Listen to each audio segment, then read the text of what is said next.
Buenos días, este es el grupo de medidas de dispersión. Los integrantes son Melanie Huarco, Michael Espinosa, Yorlain Muñoz, Samuel Alfonso, Carlos Peñalosa, Romario Solano, Luis Pita. Mi persona, Yulisa Noriega. Índice. Como tal, tenemos el primero que serían medidas de dispersión, el segundo, rango y sus ejercicios, tercero, rango intercuartílico y sus ejercicios, cuarto, varianza y sus ejercicios, y el quinto, desviación estándar y sus ejercicios. Medidas de dispersión. Las medidas de dispersión como tal, bueno, estas van a medir el grado de variabilidad de una variable estadística respecto a otra, el cual se consigue a través de diferentes fórmulas que nos dan un valor numérico para valorar el grado de dispersión. Las medidas de dispersión, cuándo utilizarlas y dónde utilizarlas. Cuándo utilizarlas, evaluar la consistencia de los datos. A esto nos referimos que las medidas de dispersión nos indican si los datos están concentrados cerca de la media o dispersos. Comparar diferentes conjuntos de datos, los cuales estas medidas nos muestran cuál tiene mayor variabilidad. El detectar valores extremos o atípicos son herramientas como el rango o el rango intercuartílico que nos permiten identificar valores que se alejan significativamente del resto de los datos. Por último, complementar el análisis de tensión central, el cual es que las medidas de dispersión completan lo que es la media o la mediana, indicando cuándo el representativo es el valor central. Donde utilizarlas tenemos la investigación clínica y también estudios médicos. Esto tiene a dar que no solo es conocer la media de ciertos valores, sino también cuán dispersos son esos valores entre los pacientes. Análisis de datos financieros, claramente dicho, en las finanzas, por ejemplo, la desviación estándar, el control de calidad en industrias de desviación estándar, otras medidas de dispersión que se usan para garantizar que los productos se mantengan dentro de los límites aceptables de varianza. Estudios epidemiológicos, los cuales las medidas de dispersión ayudan a evaluar la variabilidad de factores de riesgo o la prolongación de enfermedades. Tenemos que las medidas de dispersión se dividen en medidas de dispersión absoluta y la medida de dispersión relativa. La absoluta consiste como recorrido de desviación media, varianza y desviación típica que se usan en los análisis estadísticos generales, y la dispersión relativa, la cual determina la dispersión de la distribución estadística independientemente de las unidades en las que se expresa la variable. Las principales medidas de dispersión son cuatro: rango, rango intercuartílico, varianza y desviación típica. A continuación voy a presentar un video sobre las medidas de dispersión. Hola y bienvenidos a un nuevo video. Nosotras somos Lore, Carly y Dani, y en el video anterior aprendimos a hacer para no agrupados. Empecemos. Para empezar, ¿qué son las medidas de dispersión? Son herramientas que nos permiten saber qué tan alejados están los datos con respecto a una medida central, como podemos ver en la imagen. Vamos a repasar cada una de estas en relación a datos no agrupados. La primera es el rango, la más sencilla. Es la diferencia entre el valor máximo y el valor mínimo en una distribución, permitiendo tener una idea de qué tan disperso es el conjunto. Esta es su fórmula. Consideremos a 4 personas con las siguientes estaturas. Para calcular el rango deberemos restar el valor máximo menos el mínimo. En este caso sería 1.90 menos 1.50, dando un resultado de 0.40 metros como rango. La siguiente es la varianza. Nos ayuda a entender cuánto se dispersan los datos individuales con respecto a la media. Puede ser muestral o poblacional y su fórmula cambia dependiendo de cuál sea. El primer paso para calcular la varianza es calcular la media. Sumamos todos los datos y se dividen entre la cantidad de datos. Nos da 1.70.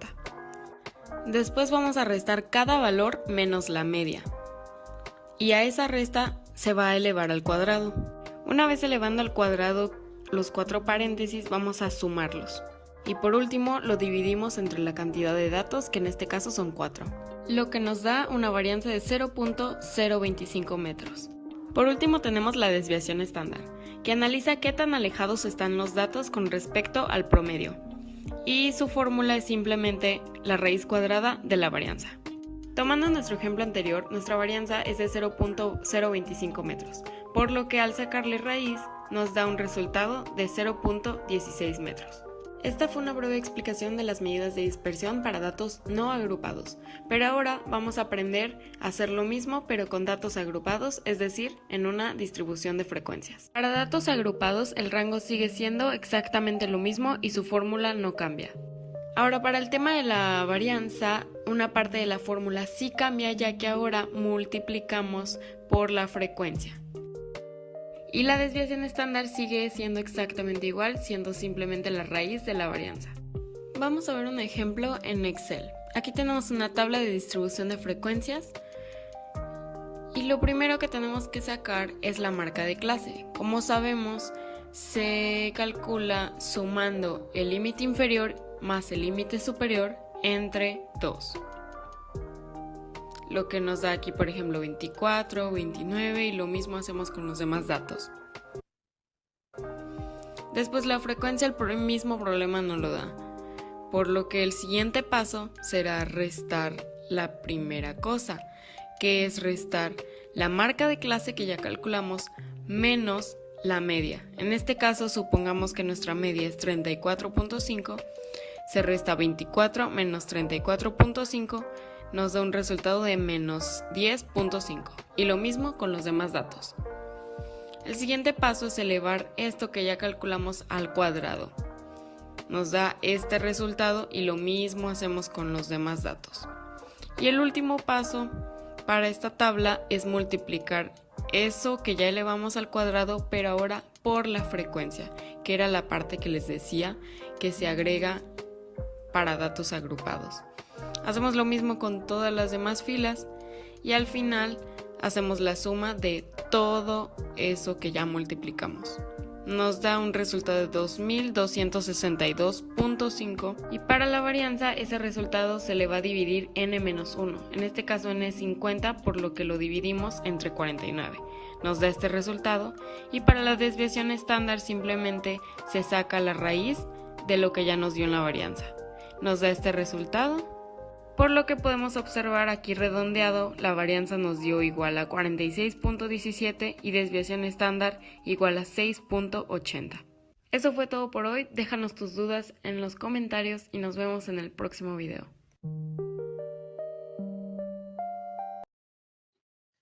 Buenas tardes, les voy a hablar sobre qué es un rango. Esta es la diferencia entre el valor máximo y el mínimo de un conjunto de datos y los demás valores se encuentran entre estos. También es una medida apropiada cuando se quiere enfatizar los valores extremos. Su uso es limitado porque toma en consideración solo la diferencia de dos valores. La fórmula para calcular es R, que es un X máximo, menos un X mínimo. A continuación hablaremos de un ejemplo del rango. Para hallar el rango tenemos que encontrar el valor máximo menos el valor mínimo en la operación que se vaya a tratar. Como el ejemplo que tenemos aquí presente, que el rango máximo es la cantidad de 41.203 menos el valor mínimo que va a ser 12.435. Esta operación, esta resta, nos va a dar como igual el resultado del rango, que en este caso vendría a ser 28.768. Ahora yo les voy a hablar sobre el rango intercuartílico. El rango intercuartílico es una medida de dispersión que indica la amplitud de la mitad central del conjunto de datos, donde se obtiene restando el primer cuartil, que es el Q1, que es el valor que deja el 25% de los datos por debajo. El tercer cuartil, que sería el Q3. Este va a dejar el 75% por debajo, es decir, que el rango intercuartílico es igual a Q3 menos el Q1. Ese rango es útil para entender cómo están distribuidos los datos sin verse afectado por valores extremos o atípicos, ya que se enfoca en el 50% central de los datos. Muy buenos días a todos, mi nombre es Samuel Alfonso y el día de hoy voy a hablar acerca de un ejemplo del rango intercuartílico. Bueno, como primer punto tenemos que tener entendido que el rango intercuartílico es una medida de dispersión de un conjunto de datos que expresa la diferencia o la distancia entre el primer y el tercer cuartil. Tenemos que entender que el sigla que vamos a utilizar para el rango intercuartílico va a ser RQ o también RIC. Básicamente la fórmula del rango intercuartílico va a ser cuartil 3 menos cuartil 1. ¿Cómo identificamos esto? En este ejemplo podemos visualizar que básicamente es un número, el número de ciclistas que van a haber durante un año, desde enero, febrero, marzo, todo, y los ciclistas que se visualizaron durante ese año. Bien. Primero tenemos que identificar el Q3, que va a ser a las 525, porque tenemos que primero ordenar esta tabla y por ende va a dar 525 Q3 y Q1 va a dar 200. Bien. Simplemente tenemos que hacer una resta entre estos dos valores, entre Q3, que es cuartil 3, que equivale al 75%, mientras Q2 equivale al 25%. Bien, tenemos que hacer una resta y por último nos da este resultado. Y para terminar, tenemos que tener en cuenta de que mientras mayor sea el rango intercuartílico, mayor va a ser la dispersión de los datos. Muchas gracias. Siguiendo con la desviación estándar, tenemos que esta va a ser una de las medidas más utilizadas, que aunque su significado puede parecer algo complejo, no lo es. Tenemos que el S va a medir la dispersión de los datos alrededor de la media aritmética. Ahora, la raíz cuadrada positiva de la varianza va a medir lo que es la variabilidad de los datos en las unidades en que se midieron originalmente. Y por último tenemos que los símbolos son la S si se trata de una muestra y el O2 si es una población. Aquí he puesto un ejemplo de la campana de Gauss. Ahora tenemos que la fórmula de esta desviación estándar va a calcular cuando también es apropiado el cálculo de la medida. Es decir, que cuando la variable es cuantitativa y además su distribución es o tiende a ser simétrica. La media se ubica en el centro de la distribución o muy cercana a ella. Aquí está la fórmula. Ahora las características, que siempre va a tener un valor positivo, va a estar influenciado por todos los valores de muestra o población. La mayor influencia que va a ejercer sobre los valores extremos, los que estén cerca del promedio, debido a que son elevados al cuadrado en el cálculo. Ahora, por último, tenemos que va a servir para definir la dispersión de los datos alrededor de la medida. Gracias. Buen día, mi nombre es Doménica Criollo y yo vengo a explicarles paso a paso la desviación estándar. Pues en primer paso tenemos que calcular la media aritmética. Sabemos que este es un tipo de medidas de tendencia central que ya la vamos viendo desde el colegio. Esa básicamente se basa en la suma de todos los valores de tu conjunto de datos. Digamos que te doy en un ejemplo un conjunto de datos. Digamos que te doy 5 números. Un 5, 4, 3, 2, 1. Entonces, yo el 5, 4, 3, 2, 1 los voy a sumar y los voy a dividir en cuántos datos tengo en total. Tengo 5 números, tengo 5 datos, entonces la suma de todos esos las voy a dividir por 5. Entonces, después de esto vamos a hacer un procedimiento que se llama varianza. Este procedimiento comienza con las diferencias al cuadrado, después se las suma y después se las divide otra vez en el número de total o número total menos 1. Esto depende si es muestrales o poblacionales. Después de sumar todas las diferencias al cuadrado, vamos a dividir por el número de datos. Como ya expliqué, si es una población, divide la suma de las diferencias al cuadrado por el número de total de datos. Y si es una muestra, divide la suma de las diferencias al cuadrado por el número de datos, menos 1. Y al finalmente tenemos la desviación estándar, que básicamente la desviación estándar es la raíz cuadrada de la varianza. No hay más lógica, entonces vamos a proseguir con unos ejemplos para que se pueda entender mejor. En el ejemplo número 1 tenemos un conjunto de datos, 20, 22, 26, 24 y 30. Tenemos 5 datos. Ahí sacamos la media aritmética. 20, 22, 24, 26, 30 da igual a 122. ¿Cuántos datos tenemos en total? Tenemos 5. Entonces 122 dividido para 5, 24.4. Después vamos con el proceso de la varianza, que más adelante lo van a explicar con más detalle, pero yo les voy a hacer acuerdo porque viene a la par con mi tema. Entonces, primero diferencias al cuadrado respecto con la media. Después vamos a saber si es una varianza poblacional o es muestral. Aquí fue poblacional, así que le vamos a hacer con la letra n, que se entiende que es el total de los valores. Y sacamos la varianza, que es 11.84. Ahora tenemos la división estándar. que la desviación estándar, como dije, es la raíz cuadrada de la varianza. Entonces, 11.84 raíz cuadrada me da igual a 3.44. Puede salir un valor total en enteros o con decimales. No tiene problema. Ahora con el segundo ejemplo. Otra vez tenemos 5 datos. 15, 18, 20, 22, 25. Sacamos la media aritmética y eso da un total de 100. 100 dividido por 5, 20. Ahora volvemos con la varianza, la diferencia del cuadrado respecto a la media, que básicamente es el conjunto de datos menos la media, le sacamos la raíz cuadrada y da el total. Y todos esos totales los sumamos para dar la varianza. Ahora la varianza va a ser 11.6 en este caso, y media desviación estándar le vamos a sacar la raíz cuadrada, que va a ser en total 3.41. Gracias. Carlos Peñalosa y les continuaré hablando sobre las medidas de dispersión. Específicamente, el tema que abordaremos ahora será varianza. Entonces, ¿qué es la varianza? La varianza es una medida que cuantifica la variabilidad o dispersión de los datos con respecto al valor de la media.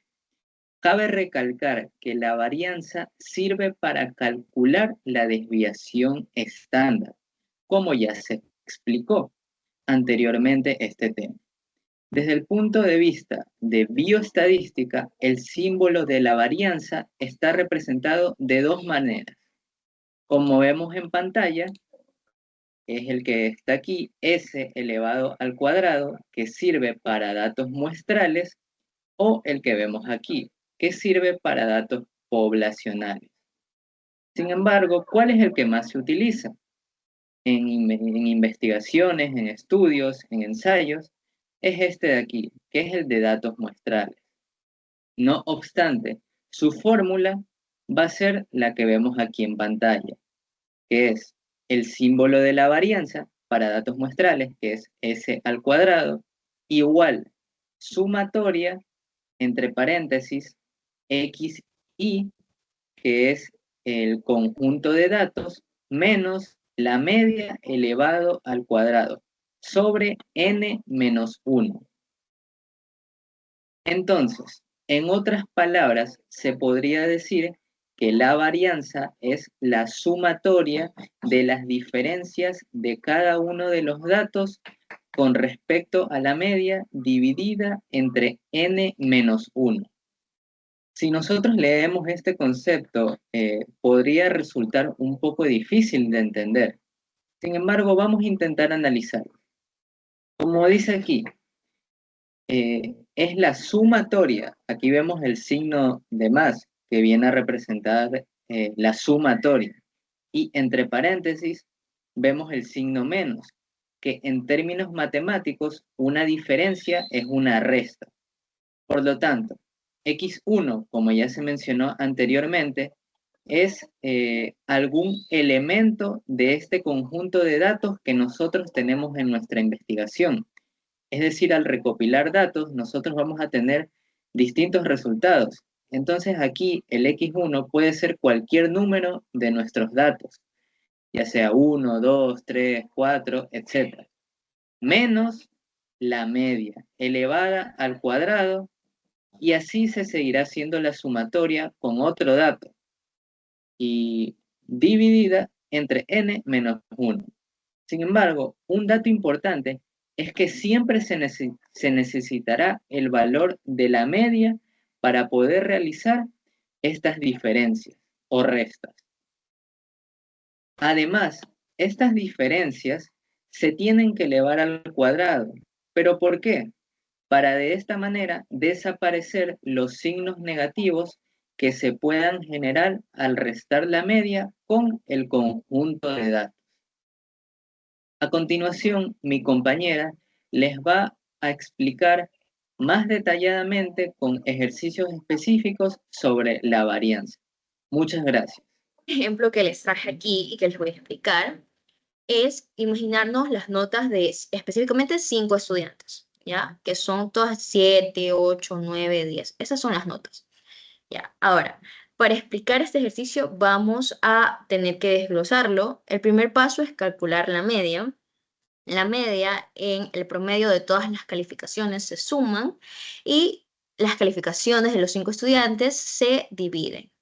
Ya. Entonces, 7 más 8 más 8 más 9 más 10 dividido para 5 sale a 8.4, como podemos observar aquí. El paso 2 es aplicar la fórmula de la varianza, que es esta que está aquí. Si se puede observar, aquí restamos la media de cada calificación y elevamos el resultado al cuadrado y luego sumamos estos valores. Para cada calificación, es decir, 7 menos 8.4 al cuadrado me da 1.96 y así 8 menos 8 menos 8.4 al cuadrado me da 0.16, 8 menos 8.4 otra vez me da 0.16, 9 menos 8.4 al cuadrado asimismo me da 0.36 y 10 menos 8.4 al cuadrado me da 2.56. Se debe sumar los cuadrados, sumamos los resultados obtenidos, 1.96 más 0.16 más 0.16 más 0.36 más 2.56 da 5.2. Y el paso 4 es dividir para obtener la varianza. Finalmente, dividimos esta suma entre el número de datos, es decir, dividido para 5, para obtener la varianza, es decir, 5.2 dividido para 5. Y el resultado es 1.4. Espero que se haya podido entender. Muchas gracias.